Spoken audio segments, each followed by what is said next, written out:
Yes, तो अभी तक हमने किया था कि जो स्मॉल फार्मर है, एक तो हमने ये पढ़ा कि विलेजेस में पहले in the beginning of the chapter we have read about sectors, their definitions.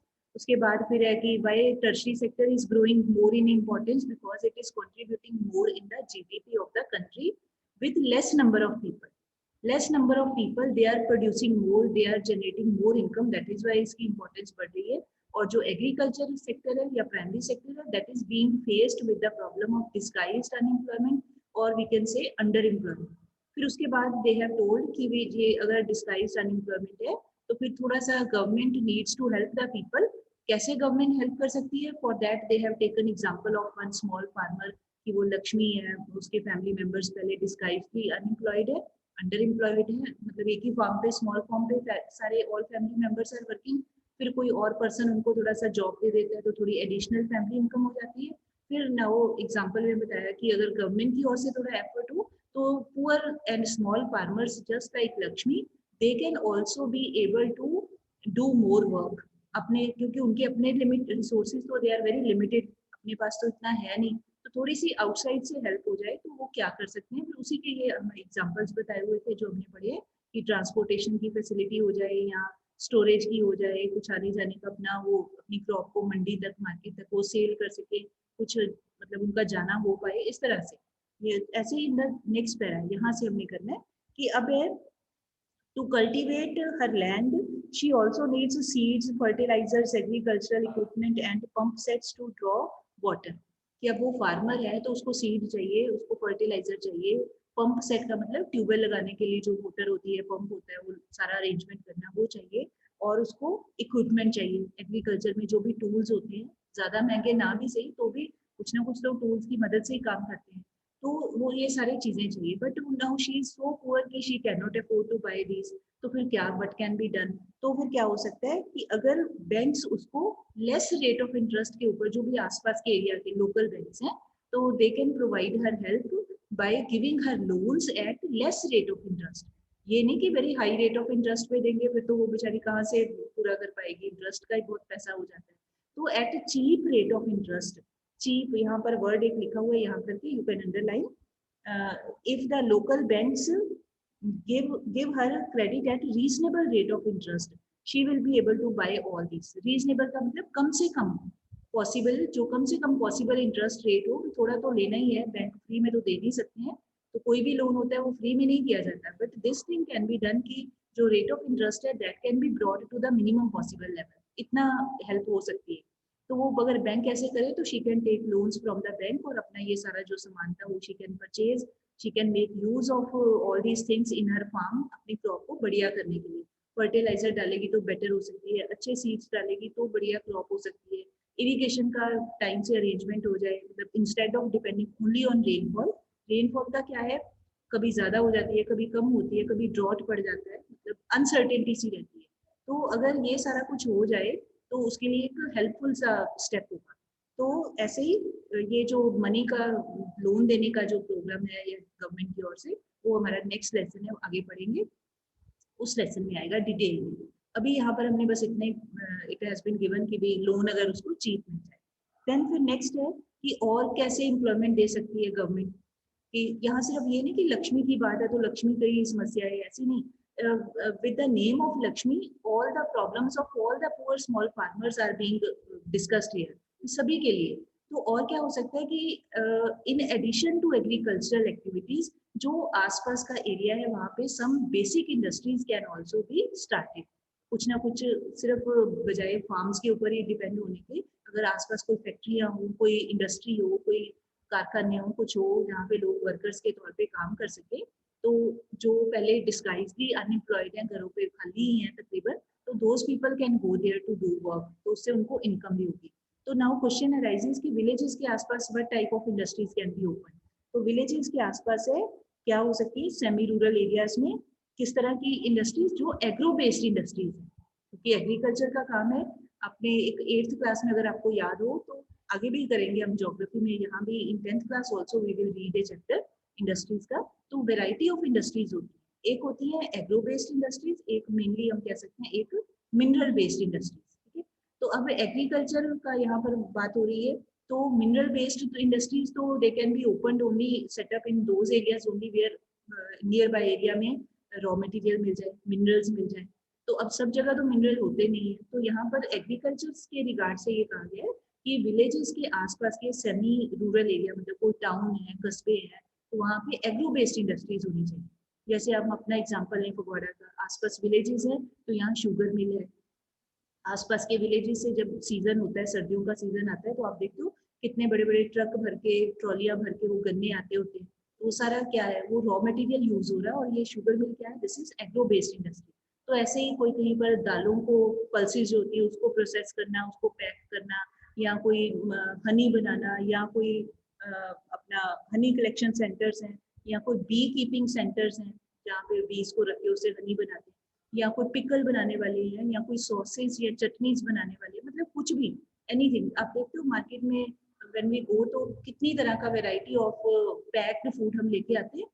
Corn flakes है, या कॉर्न है, स्वीट कॉर्न है, या कितने खाने की चीजें आप देखते ही हो। आप सारी ये एग्रो बेस्ड, हमें हम दुकान पे जाते हैं, we bring in packed form, तो कहीं ना कहीं तो इसकी पैकिंग की गई है, कहीं तो इसको प्रोसेस किया गया है।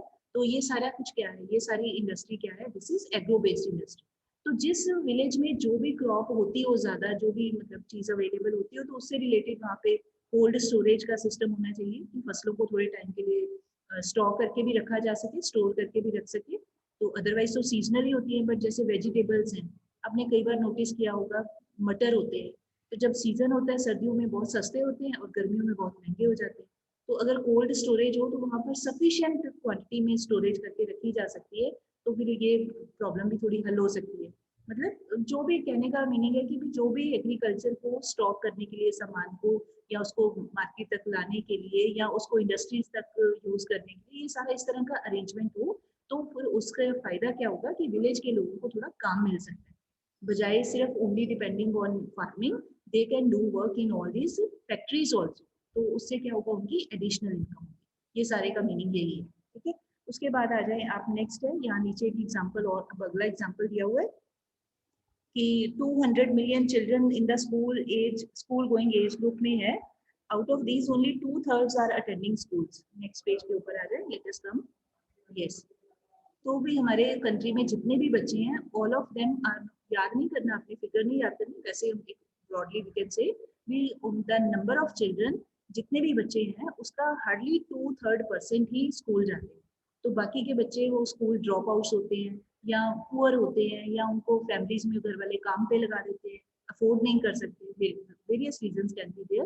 तो यहाँ पे बताया कि अगर उन बच्चों, और वो चाइल्ड लेबर के तौर पे काम करते हैं, बहुत पुअर होते हैं, many times we see around us, आसपास देखते हैं छोटे बच्चे लेबर के तौर पे काम करते हैं, तो पुअर हैं, स्कूल नहीं भेजते हैं घर वाले, या रिसोर्सेज नहीं है, whatever reason can, any reason can be there. तो अब अगर उन बच्चों को भी स्कूल भेजा जाए, मतलब एक option has been mention here कि भाई अगर उन बच्चों के लिए भी स्कूल्स का अरेंजमेंट किया जाता है, तो इसका मतलब उसके लिए प्लानिंग शुड बी डन। तो that means more school buildings are required, school बनाए जाएंगे, बिल्डिंग्स बनाई जाएंगी, तो ज्यादा कंस्ट्रक्शन के काम में जो लेबर है उसको काम मिलेगा। दूसरा, फिर स्कूल में टीचर्स भी लगाए जाएंगे, उनको भी काम मिलेगा।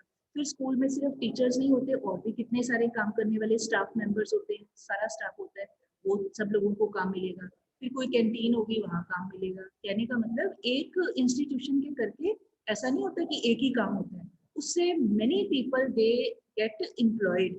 कोई फैक्ट्री होती है तो फैक्ट्री में काम तो चलो एक चीज बन रही होती है, बट उसके करके आसपास और एरिया भी डेवलप होता है, और भी बहुत सारे साथ साइड बाय साइड वाले, कोई खाने पीने के कोई स्टॉल खुल जाता है, कोई दुकान खुल जाती है, कोई रिक्शा वाले खड़े हो जाते हैं, मतलब many works they get develop. ठीक है, तो ये सारी लोगों को काम देने की जो प्रॉब्लम है, to great extent it can be solve.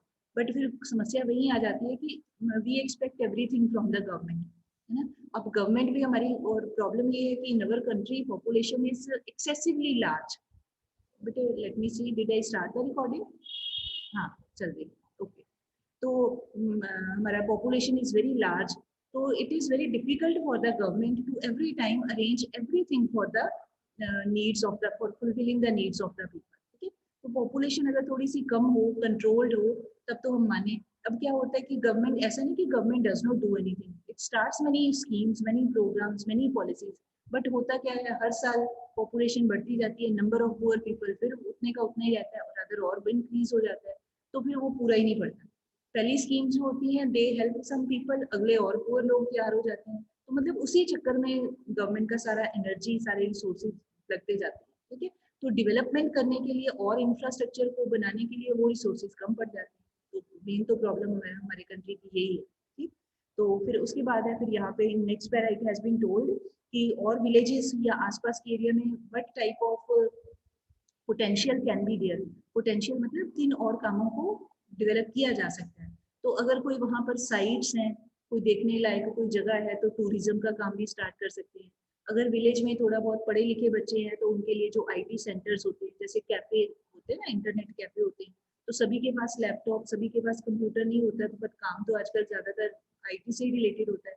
तो अगर आसपास जो जो आईटी से रिलेटेड कोई इंटरनेट वाले कैफे हैं या कुछ इस तरह का काम है, तो कुछ लोगों को, बच्चों को वहां पर भी काम मिल सकता है। या कोई और स्पोर्ट सर्विसेज, कोई और गवर्नमेंट से हेल्प मिले, तो लोग क्या होता है, people want to do something, जो थोड़ा इनिशिएटिव लेने वाले होते हैं, but due to the shortage of funds वो कर नहीं पाते। तो अगर ऐसे लोगों को थोड़ा मदद हो जाए तो वो अपना कोई ना कोई काम शुरू कर सकते हैं, ठीक है। फिर keeping in view this thing कि भी राइट टू वर्क तो सबका ही है। Come to this para, last para, कि भी सब लोगों को काम चाहिए, सब लोगों को इनकम चाहिए। तो गवर्नमेंट ने क्या किया, recognising this, the central government, please underline, central government in India recently made a law implementing the right to work, ठीक है। राइट टू वर्क ये किया है 2008 है कि 9 है, I am unable to read, आप चेक कर लो। 2000 मुझे तो 8 लग रहा है, ठीक है। तो अब ये राइट बनाया गवर्नमेंट ने, एक एक्ट पास किया कि जो काम करने का राइट है वो सब लोगों का है।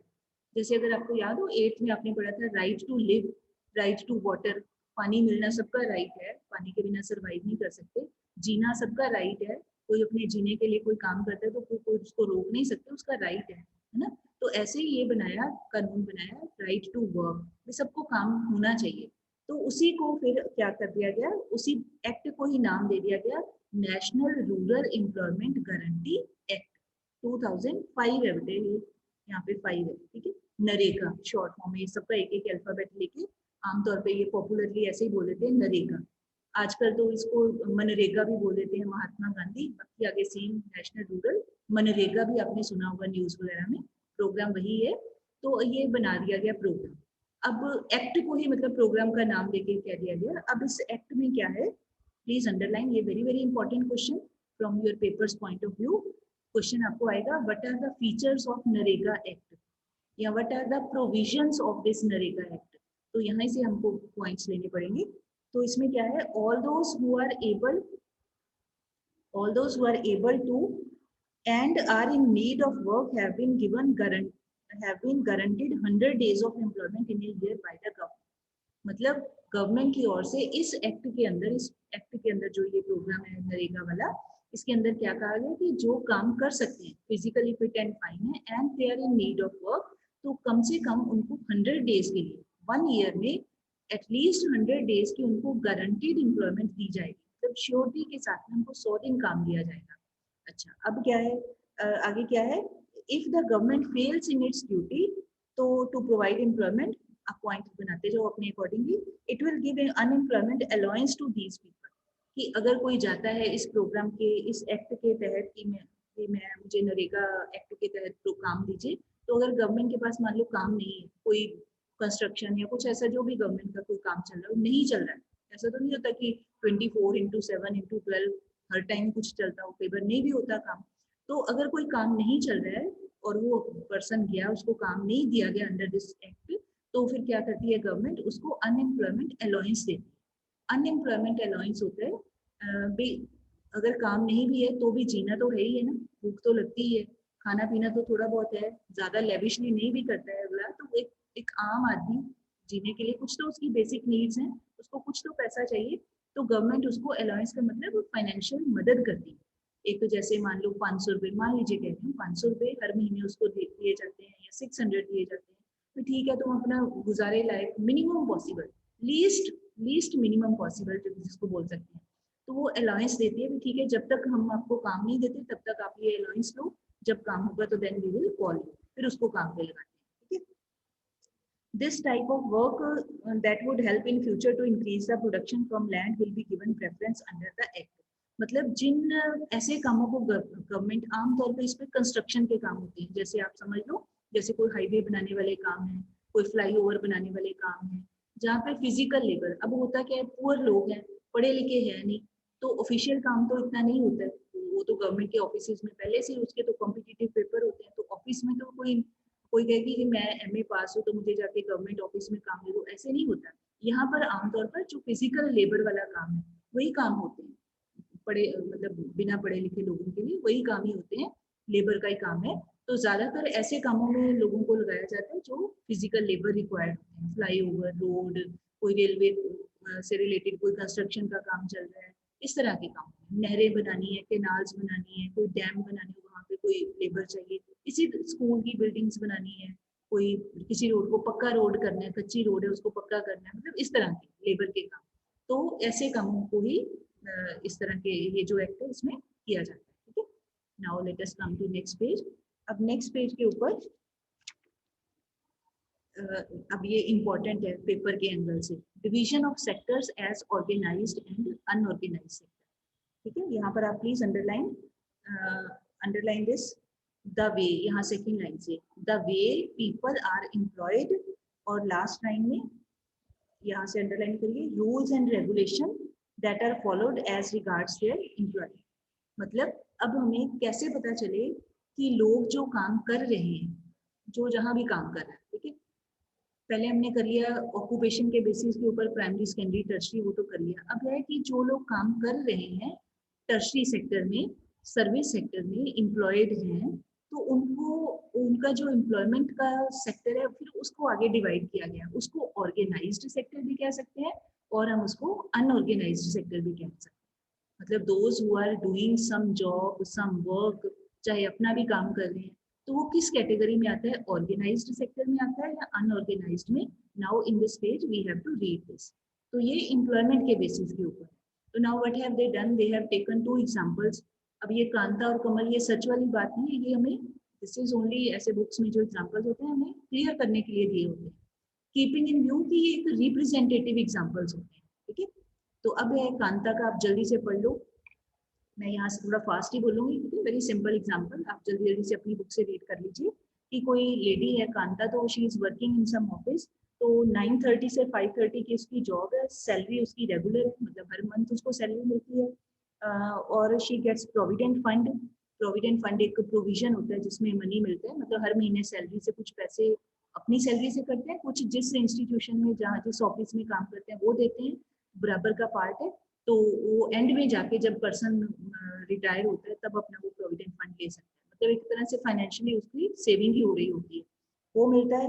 और rules laid down by government, उसके अकॉर्डिंग जो प्रोविडेंट फंड का प्रोविजन है वो मिलता है। Then she gets medical and other allowance, doesn't go to office on Sunday, Sunday एक पेड हॉलीडे, मतलब संडे की छुट्टी है, बाकी के 6 days काम होता है, संडे को नहीं जाना होता उसने। And when she joined work she was given appointment letter stating all terms and conditions of work, मतलब जब उसने अपना काम इंटरव्यू देके जब उसको अपॉइंट किया गया होगा तो उसको एक एग्रीमेंट उसके साथ किया गया जिसपे सारी टर्म्स कंडीशन लिखी हैं, भी ऐसे ऐसे काम है, आपको ये काम करना है, ऐसे काम करना है, ये छुट्टी का टाइम है, ये आने का, मतलब everything was written on that. तो ये जो लेडी है ये इसका नाम क्या है, कांता। ठीक है, तो इसका मतलब है कि कांता जैसे हमारे कंट्री में बहुत सारे लोग हैं जो इस टाइप का काम करते हैं। ठीक, अभी ये क्या है, डिफरेंस क्या है वो आगे आएगा। अभी दूसरा एक एग्जांपल है, कमल नाम का पर्सन है, तो कमल इज कांताज नेबर। अंडरलाइन करते जाओ, जो खास खास बात है ना उसको अंडरलाइन करते जाओ। डेली वेज लेबरर है वो, रोज दिहाड़ी का काम करता है, तो कभी काम मिलता है कभी नहीं भी मिलता है। इन्हें नियर बाय ग्रोसरी शॉप, अच्छा ग्रोसरी शॉप है, कोई होता है ना किराने वाली दुकान होती है, तो ग्रोसरी शॉप में वो लेबर का ही काम करता है, मतलब रोज उसको वो शाम को दिहाड़ी दे देता है जो शॉपकीपर है। उसके बाद है he goes to the shop at 7:30 in the morning and works till 8 PM in the evening. 7:30 पे सुबह जाके छुट्टी उसको होती है 8 PM पे, और कोई उसको और अदर अलाउंस नहीं मिलता है अपार्ट फ्रॉम वेजेस से, बस उसको उसको जो वेज के पैसे हैं, दिहाड़ी के पैसे हैं, बस वही मिलते हैं और कुछ नहीं मिलता। और उसको कोई छुट्टी नहीं है, नो लीव और पेड हॉलीडे। कोई ऐसा नहीं कि भी कोई छुट्टी ले ले और उसके पैसे नहीं कटेंगे, ऐसा कुछ नहीं। अगर छुट्टी लेता है तो उसके पैसे कटेंगे। और not given any formal letter, कोई he has been employed in the shop, he can be asked to leave any time by his employer. मतलब उसको संडे को भी जाना पड़ता है, क्योंकि अगर संडे को नहीं जाएगा तो उसके पैसे कटेंगे। अगले को जरूरत तो होती है, गरीब आदमी है तो कोई छुट्टी नहीं है, कोई पेड हॉलीडे नहीं है। और उसका जो जॉब है वो भी किसकी मर्जी के ऊपर टिकी हुई है, शॉपकीपर की, जो ओनर है। वो खुश रहेगा तो उसकी नौकरी चली जा रही है। अगर उसके साथ कुछ लड़ाई झगड़ा हो गया, कुछ आपस में कुछ प्रॉब्लम हो गई, तो एनी टाइम उसको कहेगा जाओ भाई तुम काम करो, हम किसी और को रख लेंगे। इसका मतलब उसकी जॉब की कोई गारंटी नहीं है, ठीक है। और वो he can be asked to leave any time. तो मालिक की मर्जी खुशी के ऊपर ही है ना डिपेंड, तो एनी टाइम उसको कह भी सकते हैं भी जाओ। बट अब यही बात है, कांता को नहीं कही जा सकती कि तुम काम छोड़ के चली जाओ, बट कमल को कही जा सकती है। Now in the next paras यही बात को, दोनों के काम के डिफरेंस को बताया गया है कि एक जो है कांता, शी उसकी जो काम की कंडीशंस हैं वो आती हैं अकॉर्डिंग टू ऑर्गेनाइज्ड सेक्टर, और ये जो कमल है उसके काम की कंडीशंस आती हैं अंडर अनऑर्गेनाइज्ड सेक्टर। अब क्या है वो, अब यहाँ से थोड़ा फास्टली पढ़े। कांता वर्क्स इन, अंडरलाइन भी करते रहो, तो वेरी इंपॉर्टेंट क्वेश्चन है और इजी भी है। कांता जो है she works in organised sector, underline. Organised sector covers those enterprises और places of work where terms of employment are regular and therefore people have assured work, they are registered by the government, have to follow rules, पूरा para कर लो, which are given in various laws, payment of gratuity, shops, ये सारे कानूनों के नाम है जिसके तहत, मतलब ये जो जिस ऑफिस में काम करती है या ऑर्गेनाइज सेक्टर में, उसको ऑर्गेनाइज सेक्टर कहते हैं। क्यों कहते हैं? क्योंकि वहां पे जो भी गवर्नमेंट के रूल्स एंड रेगुलेशंस हैं काम से रिलेटेड, उन सब रूल्स को, उन सब कानूनों को, उन सब, ये आगे कानूनों के नाम भी दिए हुए हैं एक्ट्स के, इन सब कानूनों को माना जाता है। मतलब पूरी गवर्नमेंट की गाइडलाइंस के अकॉर्डिंग काम दिया जाता है लोगों को और उनसे काम करवाते हैं, ठीक है। कोई अपनी मनमानी नहीं कर सकता कि कोई ऊपर वाला ऑफिसर ये नहीं कह सकता कि मैं तुम्हारा मालिक हूँ, मैं जब चाहे निकाल दूँ। कोई किसी को निकाल नहीं सकता, सबकी जॉब सिक्योर है, सबको छुट्टियों के पैसे मिलते हैं, सबको मेडिकल लीव मिलती है, अगर बीमार हो जाए तो उसकी छुट्टी मिलती है, सब तरह की फैसिलिटीज मिलती है, ठीक है। आगे क्या दिया है, because it has some organised इस करके, because it has some formal processes and procedures, क्योंकि इसमें कुछ फॉर्मल प्रोसीजर है, मतलब गवर्नमेंट के लॉज और एक्ट्स के मुताबिक काम चलता है, नियम के अकॉर्डिंग, रूल्स के अकॉर्डिंग काम चलता है, इसी करके इसको ऑर्गेनाइज्ड कहा जाता है, ठीक है। अच्छा, अब ऑन द अदर साइड दूसरे बहुत सारे लोग हैं कि रादर ज्यादा ही नंबर है ऐसे लोगों का, those who are working in unorganised sector. Organised में बहुत कम लोग होते हैं, जरूरी नहीं कि गवर्नमेंट ऑफिस ही हो, कोई प्राइवेट सेक्टर के ऑफिस भी हो सकते हैं जो गवर्नमेंट के रूल्स को फॉलो करते हैं, तो वो भी आते हैं अंडर ऑर्गेनाइज्ड सेक्टर, ठीक है। गवर्नमेंट के भी दफ्तर हो सकते हैं, कोई और प्राइवेट सेक्टर के लोगों के भी दफ्तर, ऑफिस, कुछ भी हो सकता है, काम हो सकता है। कहने का मतलब सिर्फ यहाँ पे भी, जहां भी गवर्नमेंट के रूल्स और गाइडलाइंस कानूनों के अकॉर्डिंग काम होता है वो कहलाता है ऑर्गेनाइज्ड सेक्टर ऑफ एम्प्लॉयमेंट। और जहां गवर्नमेंट के कोई कानूनों को नहीं माना जाता, अपने अपने फ्रीडम के साथ काम करते हैं, तो वो कहलाता है अनऑर्गेनाइज्ड सेक्टर। अब क्या है उसके बारे में यहाँ बताया हुआ है, workers in the organised sector enjoy security of employment, मतलब उनको कभी भी काम से निकाल नहीं सकता है कोई, क्योंकि कोई इंडिविजुअल मालिक नहीं होता है, सब ऑफिसर्स ही होते हैं, मतलब हायर लेवल है, रैंक के पे काम करते हैं, तो निकाला तो नहीं जा सकता किसी को। And if they work more they have to be paid overtime also, they get several, ये अभी ऑर्गेनाइज के फीचर चल रहे हैं, तो अगर फालतू काम करते हैं तो उनको ओवर टाइम भी दिया जाता है, ज्यादा टाइम लगाते हैं तो उसका भी मॉनिटरी बेनिफिट उनको दिया जाता है। उनको आगे है पेड लीव्स मिलती हैं। पेड लीव्स का मतलब जैसे कोई फेस्टिवल्स आ गए, कोई दिवाली दशहरा आ गया, रक्षाबंधन आ गया, कुछ भी कोई त्योहार है, उसके भी पैसे मिलते हैं, मतलब उसको छुट्टी मान के काटा नहीं जाता है। फिर they are suppose to get medical benefits, अगर बीमार पड़ जाते हैं सीरियसली, कोई हॉस्पिटलाइज करने की जरूरत होती है तो उसकी भी पेमेंट जो ऑफिस होता है वो कर देता है। And factory manager has to ensure, अगर कोई फैक्ट्री है तो मतलब फैक्ट्री में काम करते हैं, अगर वो गवर्नमेंट के रूल्स के मुताबिक काम कर रहा है, ऑर्गेनाइज सेक्टर के सारी गाइडलाइंस को फॉलो करते हुए, तो वो अपना ध्यान, उसको ये भी रखना होता है कि all the workers who are working in the factory, तो उनके लिए पॉजिटिव, कंजीनियल, कंजीनियल मतलब सूटेबल वर्किंग कंडीशंस है।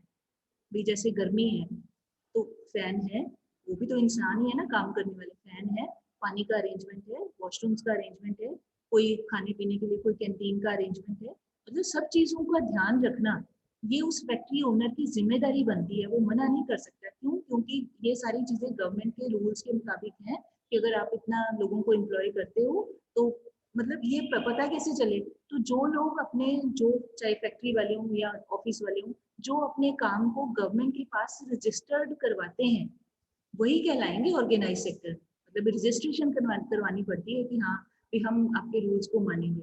जो लोग तो रजिस्ट्रेशन करवा लेते हैं वो तो उसके हिसाब से गवर्नमेंट के हिसाब से ही काम करेंगे। जो लोग रजिस्ट्रेशन नहीं करवाते वो सारे आ जाते हैं अंडर अनऑर्गेनाइज सेक्टर।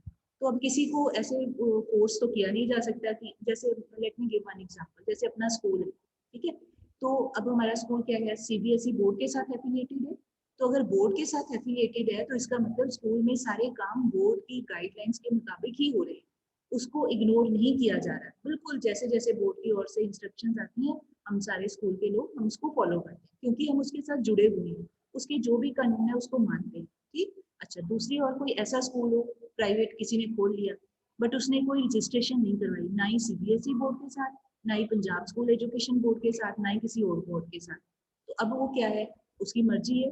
अब उसके ऊपर कोई कंपल्शन नहीं है वो बोर्ड के किसी बात को माने ना माने, बोर्ड की बताई हुई बुक्स को पढ़ाए ना पढ़ाए, उसकी मर्जी। बट फिर होगा क्या कि जब पेपर देने हैं तो वो किसी बोर्ड के अपने बच्चों को पेपर भी नहीं दिलवा सकते क्योंकि किसी बोर्ड के साथ जुड़े ही नहीं हुए हैं, तो कैसे रोल नंबर आएगा क्या है। तो इसका मतलब अपनी जिम्मेदारी को, अब जो अपने बच्चों को वहां भेजते हैं तो उसको फिर ये पता होना चाहिए कि भाई यहाँ पढ़ तो लेगा बच्चा बट आगे कोई सर्टिफिकेट नहीं मिलेगा क्योंकि इसने एग्जाम ही नहीं दे पाएगा। तो मतलब ये अनऑर्गेनाइज सेक्टर हो गई। तो ऐसे ही है कि कोई कंपल्शन कोई किसी के ऊपर नहीं है, जो करवाना चाहे वो अपने आप को रजिस्टर करवाएं, जो नहीं चाहते वो ना से। तो फिर आगे बताया है ऐसे ही अनऑर्गेनाइज सेक्टर है। तो अनऑर्गेनाइज सेक्टर में फिर अब इसके फीचर है, तो इसमें क्या होता है underline small, this is characterised by small and scattered units which are scattered होते हैं बिखरे हुए, मतलब छोटे छोटे काम धंधे वाले लोग ऐसे बोल सकते हैं, which are largely outside the control of the government. There are rules and regulations but these are not followed. Jobs here are, ये पूरा पैरा ही है बेटे, ये सारे फीचर्स इसी के हैं अनऑर्गेनाइज्ड के, आप सबको अंडरलाइन कर लो तकरीबन फुल पैरा। तो वहां पे कोई जो पैसे दिए जाते हैं for the work, low paid work होता है, मतलब कम पैसे दिए जाते हैं, रेगुलर भी काम नहीं होता, मतलब जब चाहे जो ओनर होता है वो निकाल सकता है। जैसे किसी की छोटी मोटी कोई फैक्ट्री है, 5-6 लोगों को काम पे लगाया हुआ है, तो अब वो 5-6 लोगों को जब उसके पास काम नहीं है वो मालिक कह सकता है ठीक है अभी कल से 2 बंदे ना आना, 4 आना, 4 को भी नहीं लगाना चाहता है और निकाल सकते हैं, 2 को रख सकते हैं, मर्जी है उसकी। पैसे कम देते हैं, मोस्टली एक्सप्लॉयटेशन ज्यादा होती है, काम ज्यादा टाइम करवाते हैं और पेमेंट कम करते हैं। और no provision for overtime, कि अगर कोई पर्सन वर्कर एक्स्ट्रा टाइम भी काम करता है तो उसको कोई एक्स्ट्रा पैसे नहीं दिए जाते, मतलब उतने ही पैसों में उससे ज्यादा बेचारे से ज्यादा ही टाइम काम करवा लेते हैं। फिर कोई छुट्टियों के पैसे नहीं, कोई पेड हॉलीडेज नहीं, कोई मेडिकल सिकनेस है उसके लिए कोई इलाज के लिए कोई पेमेंट नहीं, कुछ नहीं। अगला अपनी पर्सनल सेविंग करे अपनी कमाई में से, उसी में से अपना सारा खर्च करे, मतलब एम्प्लॉयर की ओर से कोई मदद नहीं की जाती है। और जब कम काम होता है when there is less work during some season, तो some people may be asked to leave.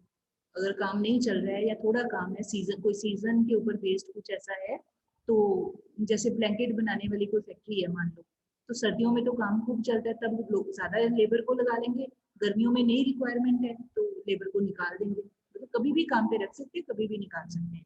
तो ये सारा कुछ है। Lot depends on the whims of the employer. Whims होता है मन मर्जी, भी एम्प्लॉयर की मर्जी है सब कुछ, क्योंकि वो मालिक है तो जैसा वो चाहे जैसा उसका मन करे he can use those tactics, जैसा उसका करे। विम्स वैसे होता है सन की बना जिसको बोलते हैं ना, भी अपनी मर्जी चलाना, तो क्योंकि वो मालिक है तो बाकी अपनी मजबूरी में लगे हुए, तो ऐसा ही काम चलता है। तो large number of people who are employed on their own small doing jobs such as, अच्छा अब यहाँ पर बताया कि कुछ ऐसे भी लोग होते हैं जो अपने काम आप ही करते हैं, छोटे मोटे काम आप करते हैं, जैसे रिपेयर वर्क करते हैं या गलियों में कुछ जैसे कुल्फी बेचते हैं या गोलगप्पे बेचते हैं या कुछ भी सब्जी बेचते हैं। अब वो किसी के लिए नहीं काम कर रहे, अपना ही काम कर रहे हैं, आप ही जाके उन्होंने फ्रूट खरीदा पहले फ्रूट मार्केट से, फिर आके गलियों में बेच रहे हैं या सब्जी बेच रहे हैं, कुछ ऐसा है, ठीक है। तो ऐसे लोग जो हैं वो भी इसी में ही आ जाते हैं, वो भी अनऑर्गेनाइज्ड ही है, वो है तो अपने लेवल पे बट है वो भी अनऑर्गेनाइज्ड, क्योंकि उनको भी सामान बिका ना बिका कोई गारंटी नहीं, कमाई हुई किसी दिन की शाम को, हुई ना हुई तो भी कोई गारंटी नहीं, मतलब उनको भी, अब उनको कौन छुट्टी के पैसे देगा, कौन उनको कोई बेनिफिट देगा, क्योंकि वो किसी के लिए तो काम कर ही नहीं रहे, तो अपना ही कर रहे हैं। तो वो लोग भी इसी अनऑर्गेनाइज में ही आते हैं। और फिर क्या है, जो वर्कर फार्मर्स होते हैं, किसान होते हैं, वो भी अपने ही फार्म्स पे काम करते हैं, तो वो भी अनऑर्गेनाइज में ही आते हैं, है ना। तो ये सारा कुछ जो है अब आप कंपेयर कर सकते हो कि ऑर्गेनाइज्ड और अनऑर्गेनाइज्ड में कितना फर्क है, कि एक जगह सारे बेनिफिट मिलते हैं, एक जगह कोई बेनिफिट नहीं मिलता, एक जगह एक्सप्लॉयटेशन होता है, दूसरे में नहीं होता है ना, एक जगह फैसिलिटीज मिलती हैं, एक जगह कोई फैसिलिटीज नहीं मिलती। तो इस तरह की सिचुएशन। तो हमारे कंट्री में ज्यादा जो लोग हैं, they are working in unorganised sector. Organised क्योंकि गवर्नमेंट के रूल्स को फॉलो करेंगे तो वर्कर्स को बेनिफिट देने पड़ते हैं, तो लोग उसको अवॉइड करते हैं कि हमें किसी को बेनिफिट ना देने पड़े, फायदा ना उनको देना पड़े, अपना ही प्रॉफिट कमाते रहें। तो ज्यादातर जो काम होते हैं वो अनऑर्गेनाइज हैं, ठीक है। तो यहाँ पर एक मैं एग्जांपल करवा देती हूँ आपको, you can unmute and tell. Look at the following examples. Which of these are unorganized sector activities? I hope you all are keeping pencils also in your hands.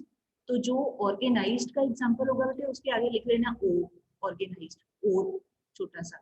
और जो अनऑर्गेनाइज्ड का होगा उसके आगे लिख लेना यू। मतलब अपना हिंट है, जैसे आपको ठीक लगे, जो मर्जी आप अपना सिंबल यूज कर सकते हो, तो मतलब कुछ लगा लेना है आपने निशान अपना, ठीक है। चलो, a teacher taking classes in A school, ये किस सेक्टर में आता है? ऑर्गेनाइज्ड। हाँ, ऑर्गेनाइज्ड। वेरी गुड, शाबाश। तो इसके आगे ओ लिख लो, ये ऑर्गेनाइज्ड काम की नेचर में आ जाता है। दूसरा, a head load worker carrying a bag of cement on his back in a market. Unorganized. Unorganised है, सीमेंट की दुकानें होती हैं जो, तो बेचारा मजदूरी कर रहा है, तो वो अनऑर्गेनाइज सेक्टर है। अच्छा, a farmer irrigating her field, his or her field, Unorganized. ये भी अनऑर्गेनाइज। अनऑर्गेनाइज्ड। यस, किसी के लिए नहीं, क्योंकि बेनिफिट तो कोई दूसरा ही देगा ना, तो ये तो अपना ही काम कर रहा है। ओके, नेक्स्ट है doctor in a hospital treating a patient. Organized. Organised. Very good. Next, a daily wage labourer working under a contractor. Unorganized. Unorganised. इसका मतलब होता है ना, ठेकेदार होता है तो लेबर को ले आता है, तो वो भी उसका एक्सप्लॉयटेशन ही करता है, अनऑर्गेनाइज्ड का एग्जांपल है। फिर है factory worker going to work in a big. Organized. ध्यान से देखो उन्होंने ये बिग शब्द क्यों यूज किया है। ऑर्गेनाइज्ड। Organized. Organised, yes. जो ये होता है ना अनऑर्गेनाइज्ड वाले फीचर, वो आमतौर पे छोटे लेवल पे होते हैं, स्मॉल लेवल के ऊपर। पर जो बिग फैक्ट्री है, तो बिग फैक्ट्री को किसी सिस्टमेटिक तरीके से ही चलाया जा सकता है ना, वहां पर तो हैपहैजर्डली मनमाने तरीके से काम नहीं हो सकते, क्योंकि लोड ज्यादा होता है एम्प्लॉइज का, वर्कर्स का, तो कोई सिस्टम को फॉलो करना पड़ेगा, तो इसलिए उन्होंने जानबूझ के ये बिग वर्ड लगाया साथ में। तो ये ऑर्गेनाइज्ड में हम इसको कैटेगराइज कर सकते हैं। नेक्स्ट है handloom weaver working in her house. Unorganized. ठीक है, तो आपको पेपर में जरूरी नहीं यही एग्जांपल, मतलब इस टाइप के कोई भी एग्जांपल बना के आपको पूछा जा सकता है। हाँ जी, किसने, सुहाना बिंद्रा रेज्ड हैंड। हाँ जी बोलिए। Ma'am, I want to ask what is the meaning of paid leave and paid holidays? Paid leave and paid holiday, okay fine, you can keep your hand down. Paid holiday और leave का मतलब होता है, जैसे हम लोग काम कर रहे हैं, जॉब कर रहे हैं, तो कोई फेस्टिवल आ गया, संडे आता है हर हफ्ते, कोई फेस्टिवल आ गया, कितने सारे फेस्टिवल्स आते हैं, तो उस समय सैलरी नहीं कटती है, हमें उसकी पेमेंट मिलती है, ठीक है, उसको बोला जाता है पेड हॉलीडे या पेड संडेज। ठीक है, तो हमें पेड लीव का मतलब कोई भी छुट्टी आए, कोई भी सरकारी छुट्टी आए, कोई भी त्योहार आए, जो भी स्कूल की ओर से छुट्टियां होंगी, तो स्कूल के एम्प्लॉइज को उसका पेमेंट मिलेगी। वो ऐसा नहीं कि वो पैसे कटे जाएंगे, ऐसा नहीं। तो इस करके फिर ये कौन सी कैटेगरी का काम हो गया, ऑर्गेनाइज्ड सेक्टर में ही ऐसे होता है। ऐसा नहीं कि ये सिर्फ स्कूल में, ऐसा कुछ नहीं, आपके आप देखते होंगे आपके पेरेंट्स को भी, आसपास आपके रिलेटिव्स को भी, जो भी ऑर्गेनाइज्ड सेक्टर के जो जगह होती है वहाँ पे काम करते हैं, दफ्तर होते हैं, ऑफिस होते हैं, जैसे बैंक में काम करने वाले लोग हैं, तो संडे को छुट्टी होती है, तो उसकी सैलरी में से पैसे नहीं काटे जाते, संडे के भी पैसे मिलते हैं। तो that is why people want to do work in this organised sector, उसको बोला जाता है पेड हॉलीडेज, ठीक है, या पेड संडे या पेड हॉलीडेज। अब आप एक काम करो, ये बोला है सिंपल सा एक है टेबल, इसको जरा करिए, you will enjoy doing this, completing the values of this table. करना क्या है, क्योंकि अभी 2 मिनट रह गए ना, तो इतना ही कर पाएंगे, बाकी का हम मंडे को करेंगे। अभी ये ना पूरा हुआ तो फिर अपने घर पे कर लेना है, बाद में कर लेना है। करना क्या है, एस्टिमेटेड नंबर ऑफ वर्कर्स को ये टेबल दिखा रहा है in the organised and unorganised sector. ये इमेजिनरी एग्जांपल है, सच में नहीं है, इमेजिनरी है। तो read the table carefully, fill in the missing data and answer the questions given below. तो पहले तो आप डाटा फिल करो। ये टोटल दिया हुआ है ना, ऑर्गेनाइज सेक्टर में जो प्राइमरी सेक्टर में है वो इतने हैं, सेकेंडरी में इतने हैं, टोटल इतना हो गया। अब इसकी एक वैल्यू मिसिंग है, ये नहीं दी हुई, इधर टोटल दिया है, तो फिर कैसे निकाल सकते हैं, ये टोटल में से इसको माइनस कर दो, 240 माइनस 2, इसकी वैल्यू आ जाएगी 240। ऐसे ही फिर जब ये वैल्यू आ गई 240, फिर ये तीनों वैल्यूज हो गई, इनको ऐड कर दो, यू विल गेट दिस। ठीक है, फिर अब इन तीनों को ऐड करोगे, ये तो टोटल 100% यही हुआ है, परसेंट में है तो टोटल 100 ही बनेगा। मतलब पहले आप सारी वैल्यूज को पुट कर दो। हाँ जी, कर ली बेटे। यहाँ पर क्या आएगा 240, और यहाँ पे क्या आ रहा है टोटल आपका, anyone can tell? 393 according to new book. यहाँ पर आ रहा है जो मैंने टेबल फिल किया हुआ है, आई मे बी रॉन्ग ऑल्सो, 398 ये वाला टोटल 398, और ये अनऑर्गेनाइज्ड सेक्टर वाला टोटल ये आ रहा है 370। ठीक है, फिर 370 और ये प्लस करें तो ये हो जाएगा 398। ठीक, अच्छा अब है what is the percentage of people in the unorganised sector in agriculture. Percentage of people in the unorganized sector in agriculture. तो अनऑर्गेनाइज्ड एग्रीकल्चर ये हो गया प्राइमरी सेक्टर। अब हमें यहाँ पे परसेंटेज निकालनी पड़ेगी, कैलकुलेशन आप घर पे ही करना बेटे, अभी टाइम हो जाना, मैं आपको बता देती हूँ कैसे करनी है। यहाँ पर आपकी वैल्यू है 240, तो 240 यहाँ टोटल कितना था आपका आया 370, तो मतलब 370 हाँ, इसकी परसेंटेज इस हिस्से की निकालनी है। तो आप लिखोगे 240 डिवाइडेड बाय 370 इंटू